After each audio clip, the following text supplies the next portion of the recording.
our series on Armor Up. We now turn our attention to that part in Ephesians chapter 6 where Paul begins to delve into the pieces of the armor that we are equipped with.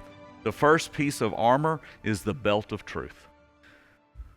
Paul says in Ephesians chapter 6, starting in verse 14, "Stand firm then with the belt of truth buckled around your waist, with the breastplate of righteousness in place, and with your feet fitted with the readiness that comes from the gospel of peace. In addition to all this, take up the shield of faith, with which you can extinguish all the flaming arrows of the evil one. Take the helmet of salvation and the sword of the Spirit, which is the word of God, and pray in the Spirit on all occasions with all kinds of prayers and requests.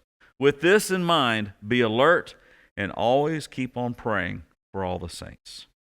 The first part of the armor, the first piece of the 6 pieces of armor Paul will discuss in this text that we just read, is the belt of truth. And he says in verse 14, "Stand firm then with the belt of truth around your waist." There's a couple of facts here. Belt of truth facts that we want to look at here as we get into this. Other translations say it a little differently. They say, "Gird up your loins," or "having girded your waist." Belt for the first century person was more than what we think of, that just holds our pants up and becomes a place to attach things to. It was, for them, it was the idea of making sure you're ready for battle.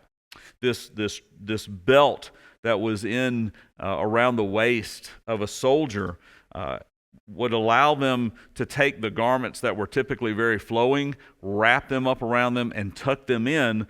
That's what means girding your loins up, so that whenever they began to fight, they could run unencumbered. And the other thing what the belt did was it held everything together. The other pieces of the armor were either attached to it so that it held tightly, or some of the pieces were strapped to it as a defensive thing, like their sword. It held things in place. It was more than just hold your pants up so they don't fall down, but to gird up your loins, to be able to wrap things up so that you could run and fight unencumbered. Truth facts. That's some belt facts, some truth facts. Truth stands alone. There are certain things that it's not relative or dependent on anything else. In our world, gravity is a fact. And if you don't believe it, jump off a building. You'll believe that gravity is a fact. Now, that's a truth. The sun, things move around the sun. The orbit that we revolve around the sun is a truth fact. And that stands alone. And there's nothing that can change that. But what about truth itself? Pilate would ask that question of Jesus at his trial. What is truth?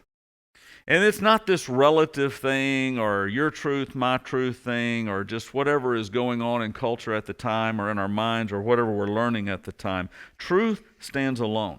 It's not relative or dependent on other things. And the standalone truth that we have is the gospel. The truth that we have buckled around our waist is the fact that God is who He says He is, has done, is doing, and will do for us what He says He has done, is doing, and will not change. That fact of our salvation and who we are and how we live in that world is based on that truth, that unchanging truth.